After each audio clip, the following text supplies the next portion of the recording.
So can we talk a little bit about Kelly Rowland and what happened to her on the red carpet? What happened to her is the same thing that happened to Jasmine Crockett on the congressional floor. What that security guard did to Kelly Rowland is the same thing that Marjorie Taylor Greene attempted to do to Jasmine Crockett. Black women are constantly having to deal with this nonsense in the workplace. Now, don't get me wrong, it's everywhere we go, but it's particularly in the workplace. And the reason why I say that is that's because that is the place where white women have more contact with us, more access to us. Because honestly, most of us don't F with y'all in the real world. And this is why. Now, if you buy into patriarchy, patriarchy says that black women belong at the bottom. White men are on top, and then you've got all your other social groups falling into place and into order, and then down at the very bottom are black women. And so everyone thinks that they should be able to control a black woman. Doesn't matter who we are or what we have managed to accomplish in our lives, everyone feels entitled to have agency over black women. And that is what you saw happening between Marjorie Taylor Greene and Jasmine Crockett, and it's what you saw happen between Kelly Rowland and that security guard, who felt like she was in a position to have authority over Kelly Rowland. This kind of a thing happens to black women more so in the workplace when we are attempting to do our jobs.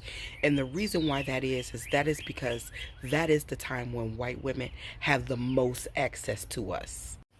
Now, because society feels like black women are on the bottom and that everyone else should be able to control us, there are two social groups that we get that from the most. That is black men and white women. Now, we know that black men and white women tend to move similarly because despite white women being here on the patriarchy totem pole, black men are down here with us. But like white women, black men are removed from the top of the patriarchy by only 1 degree. White women by gender and black men by race. Now, this is the point where I'm going to slide in.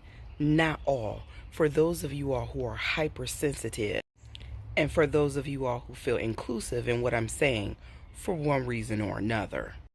Black men feel entitled to control black women because they control nothing else. And we are their counterparts, their racial counterparts. And because we are female. Patriarchy. And white women feel entitled to control us because even when they couldn't own property, land, homes, bank accounts, they could own black women. We were the one thing that was theirs to control. This is another reason why you don't have to explain racism or history to white people. They get it.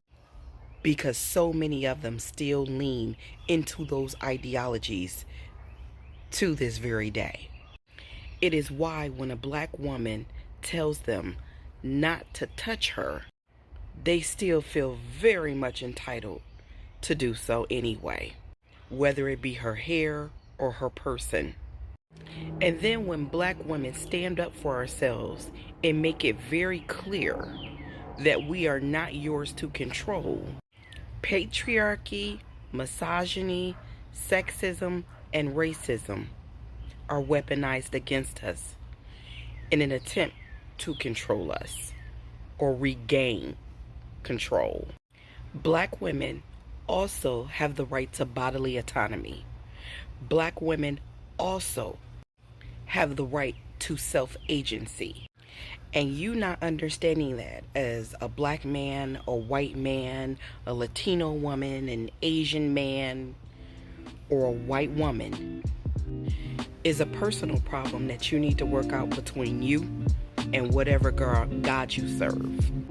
It is not up to black women to teach you to keep your hands and your words to yourself. We are not your mammies.